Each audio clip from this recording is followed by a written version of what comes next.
Good morning. Steve and Ann Vanderhoof lived in Toronto, Canada. It turned out that they both worked for a magazine. She was the editor, he was a freelance artist. They both worked really hard, 10, 12 hours a day. They'd come home late at night and they would still be talking about the magazine and their work. It really did consume them. In the wintertime, when the winters were so cold in Toronto, they'd get there in the dark and they'd come home in the dark. And they found themselves really getting depressed just year after year. And so one night when they came home, they were sitting at home and Steve said to Ann, "We need to chuck this. We need to sail down to the Caribbean and just go sail away for a couple of years." Well, Ann could tell he was serious. And so she said, "Well, I really think that's a good idea. However, there are a couple of problems really that would face. Like, number one, I don't know how to sail.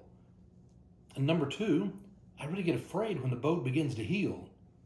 Number three, we're not going to have any way to pay our bills. And number four, we don't have a boat.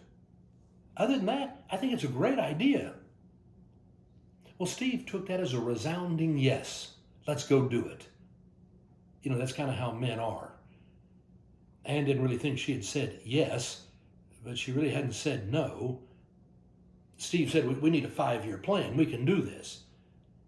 5 years seemed like a long way away, so she decided not to buck the project.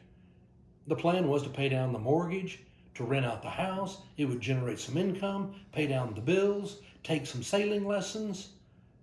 And so that's what they started to do. They had a recipe to figure this out. And sure enough, at the end of 4 years, they could tell they were going to need another 3.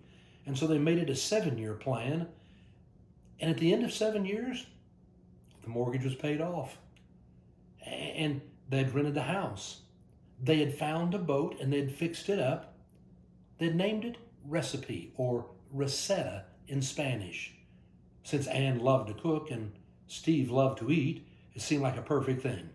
Receta. And finally they set sail. Everyone was saying, "What are you doing? What are they thinking? How quickly will they be back?" They started a betting pool at the office. How quickly would they be back? But they set sail. They went down the East Coast, and then they went over to the Bahamas, spent a couple months there, then over the Dominican Republic, and then all the way down to Puerto Rico, over to the Virgin Islands, and then on to St. Martin. And they would sail down through the Caribbean all the way to Grenada, and they spent 3 months in Grenada during the hurricane season. And then they sailed down to Trinidad, and they've been working their way all the way back up through the Caribbean, all the way back up Toronto, Canada. They would be gone for 2 years. The experiences they would have were incredible. The things they learned, the things they enjoyed. And when they came home, Anne wrote a book entitled The Embarrassment of Mangoes. I have to tell you, it's actually one of my favorite books. To read their stories, the things they experienced, their joys, the heartaches, the learning, it was an incredible story. But the thing I loved was they started at the very beginning, and I want to read you what Anne had to say. It had really been hard for them to make that to leave, and she said, "In hindsight, we realized the hardest thing was making the decision to go." They had their dream. The hardest part was making the decision to go. It made me think about Mark Twain when he said, 20 years from now, you'll be more disappointed by the things you didn't do than by the ones that you did. So throw off the bow lines, sail away from the safe harbor, catch the trade winds in your sails, explore, dream, discover.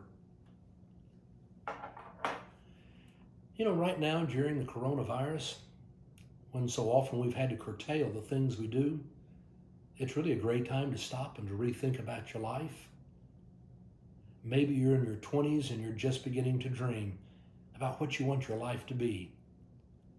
Maybe you've just retired and now you have your future in front of you and finally some time on your hands. I don't know what place you are in your life, but it's a great time to stop, to look at your life, and to think about those things you've always dreamed about doing. God is going to lead you into the future. We don't have to be afraid. So maybe it's time to throw off the bow lines. It's time to sail away. You know, the hardest part will be deciding to go. I hope you have a great day.